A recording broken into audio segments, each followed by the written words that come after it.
நான் ஒரு சமயம் ஆஸ்திரேலியா தேசத்திற்கு ஊழியத்திற்காய் சென்றிருந்தேன். அங்கே சிட்னி என்கிற பட்டணத்திலே ஊழியத்தை நிறைவேற்றி கொண்டிருந்த போது அங்கிருந்த ஒரு பாஸ்டர் ஒரு தென்கொரியா தேசத்திலிருந்து வந்த ஒரு சகோதரனை சந்திக்க அழைத்து கொண்டு போனார். ஒரு பெரிய பிஸ்னஸ்மேனாக இருக்கிறார். அவருடைய மனைவி பிள்ளைகள்லாம் பார்க்க முடிந்தது. அவர் தன்னுடைய வாழ்க்கையில் நடந்த ஒரு காரியத்தை சொன்னார். தென்கொரியா தேசத்தில் அவன் வாலிபனாக இருந்தபோது கல்லூரியிலே படித்து நல்ல ஒரு பெரிய படிப்பு படித்து பட்டம் பெற்றவன். அவனுடைய தாயார் ஒரு விசுவாசி, இயேசுவை விசுவாசித்து ஜெபிக்கிறவர்கள், ஆலயத்திற்கு செல்லக்கூடியவர்கள். இவன் சொல்லுவான், எனக்கு கடவுள் நம்பிக்கைலாம் கிடையாது, நம்ம திறமை தான் வாழ்க்கையில் முன்னேற முடியும், என்கிட்ட திறமை இருக்குது, நான் படிப்பேன், நான் வாழ்க்கையில் முன்னுக்கு வருவேன் என்று சொல்லுவான். அவனுடைய தாயார் சொல்லுவாங்க, இல்லை மகனே, ஆண்டவர் தான் நம்மளை ஆசீர்வதிக்கணும், நீ அவரை தேடணும், வாலிப வயசில் அவரை தேடணும்னா அதெல்லாம் தேவையில்லை என்று சொல்லி தாயாருடைய விசுவாசத்தை கூட அசட்டை பண்ணுவான். அதனால் ஒரு நாள் அவன் சர்ச்சுக்கு போனதும் இல்லை, தாயார் சொன்னபடி இயேசுவை தேடினதும் இல்லை. ஆனால் நல்ல திறமை. அவன் தாயார் அவனுக்காக ஜெபித்த ஜெபம் என்று நினைக்கிறேன்.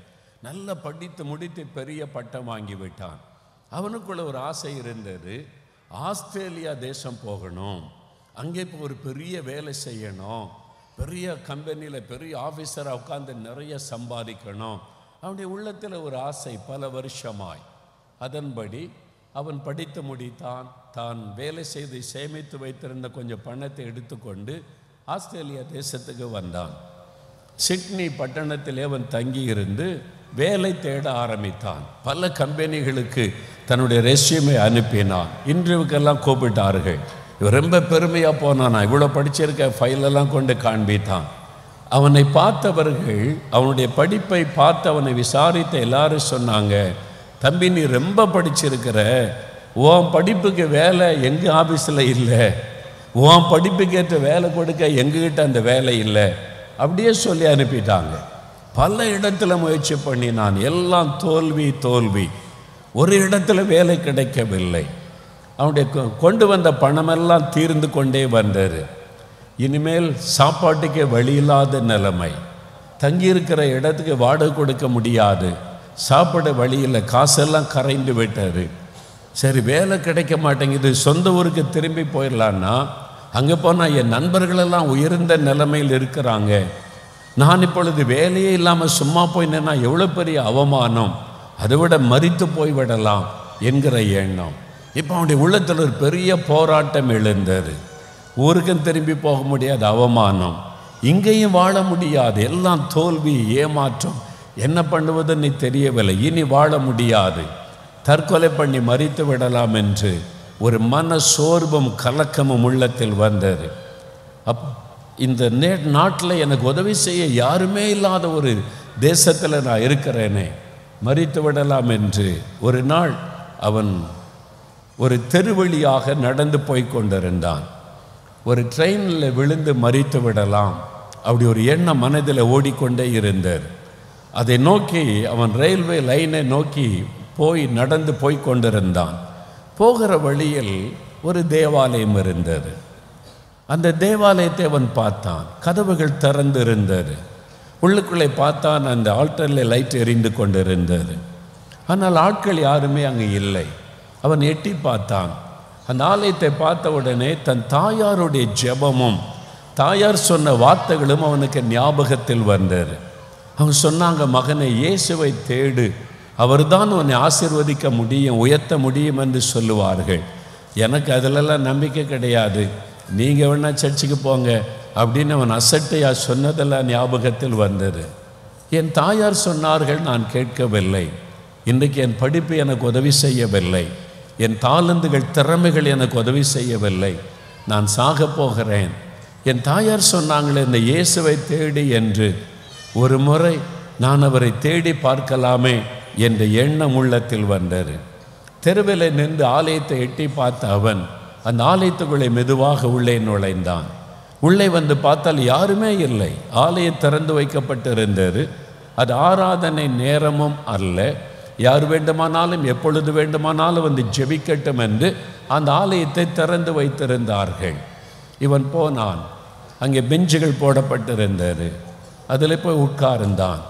உட்கார்ந்தவன் யோசித்து பார்த்தான். இயேசுவை கூப்பிட்டால் உதவி செய்வார் என்று எங்கள் அம்மா சொன்னார்களே என்று இயேசுவே என்று அவரை நினைத்த பொழுதே ஒரு தேவ பிரசன்னம் அவனை ஆட்கொண்டது. அவனையும் அறியாமல் கண்ணீர் விட்டு அழ ஆரம்பித்தான். அப்படியே முழங்கால் படியிட்டான். ஆண்டவரே, நான் பாவி, நான் உம்மை நம்பவில்லை, உம்மை தேடவில்லை, எங்கள் அம்மாவுடைய வார்த்தைக்கு கூட நான் கீழ்ப்படியவில்லை, செவி கொடுக்கவில்லை. இன்றைக்கு என் வாழ்க்கையில் ஒன்றுமே இல்லாமல் மரணத்தை நோக்கி போய்கொண்டிருக்கிறேன், எனக்கு உதவி செய்யும் என்று கண்ணீர் விட்டு அழுது ஜெபம் பண்ணினான்.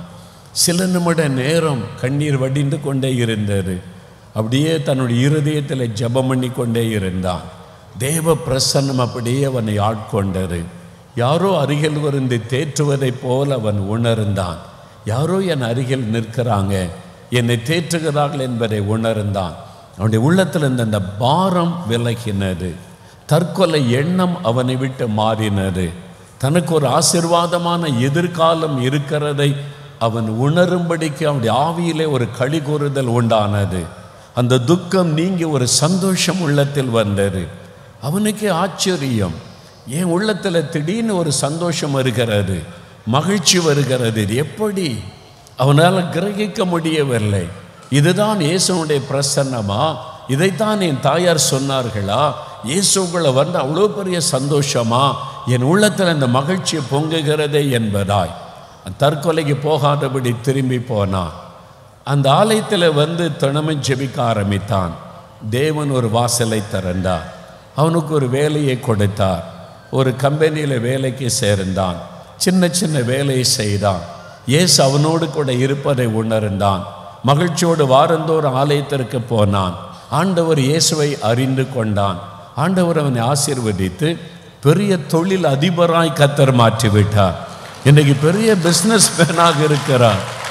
நான் பார்த்தபோது அவருடைய மனைவி, அவருடைய பிள்ளைகள், அவர் சொன்னார், நான் I M A business man. ஒரு வேலைக்காக கிடைக்காத ஏக்கத்தோடு ரோடாய் அலைந்து கொண்டிருந்த நான் இன்னைக்கு அநேகருக்கு வேலை கொடுக்கும்படி ஆண்டவர் என்னை ஆசீர்வதித்திருக்கிறார். அவன் சொன்னான், என் வருமானத்தில் பெரும் பகுதியை ஆலயங்களை கட்டி கொடுக்க நான் பயன்படுத்தி கொண்டு வருகிறேன். நான் பணத்தை அதற்காக செலவு செய்கிறேன் என்பதாக. தேவனுடைய ஆலயத்தில், என் ஜெப வீட்டில் நான் உங்களை மகிழ பண்ணுவேன் ஆண்டவர் சொல்லுகிறார்.